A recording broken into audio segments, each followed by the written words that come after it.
Hey everyone, today is day 11, which means I will be reading chapter 11 of Bereshith. As always, we're going to jump right into the reading. Chapter 11. Now the whole earth had one language and the same words. And as they migrated from the east, they came upon a plain in the land of Shinar and settled there.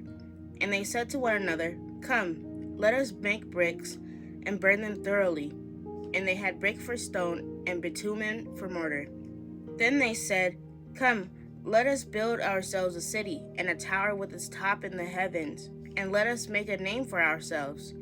Otherwise we shall be scattered abroad upon the face of the whole earth." Yahweh came down to the city and the tower which mortals had built. And Yahweh said, "Look, they are one people, and they have all one language, and this is only the beginning of what they will do. Nothing that they propose to do will now be impossible for them. Come, let us go down and confuse their language there, so that they will not understand one another's speech." So Yahweh scattered them abroad from there over the face of all the earth, and they left off building the city. Therefore it was called Babel, because there Yahweh confused the language of all the earth, and from there Yahweh scattered them abroad over the face of all the earth. These are the descendants of Shem. When Shem was 100 years old, he became the father of Arpachshad 2 years after the flood. And Shem lived after the birth of Arpachshad 500 years, and had other sons and daughters. When Arpachshad had lived 35 years, he became the father of Shelah. And Arpachshad lived after the birth of Shelah 403 years, and had other sons and daughters. When Shelah had lived 30 years, he became the father of Eber. And Shelah lived after the birth of Eber 403 years, and had other sons and daughters. When Eber had lived 34 years, he became the father of Peleg. And Eber lived after the birth of Peleg 430 years, and had other sons and daughters. When Peleg had lived 30 years, he became the father of Reu. And Peleg lived after the birth of Reu 209 years, and had other sons and daughters. When Reu had lived 32 years, he became the father of Serug. And Reu lived after the birth of Serug 207 years, and had other sons and daughters.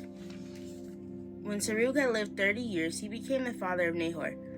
And Serug lived after the birth of Nahor 200 years, and had other sons and daughters. When Nahor had lived 29 years, he became the father of Terah. And Nahor lived after the birth of Terah 119 years, and had other sons and daughters. When Terah had lived 70 years, he became the father of Abram, Nahor, and Haran. Now these are the descendants of Terah. Terah was the father of Abram, Nahor, and Haran. And Haran was the father of Lot. Haran died before his father Terah in the land of his birth, in Ur of the Chaldeans.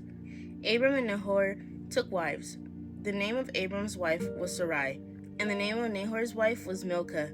She was the daughter of Haran, the father of Milcah and Iscah. Now Sarai was barren. She had no children.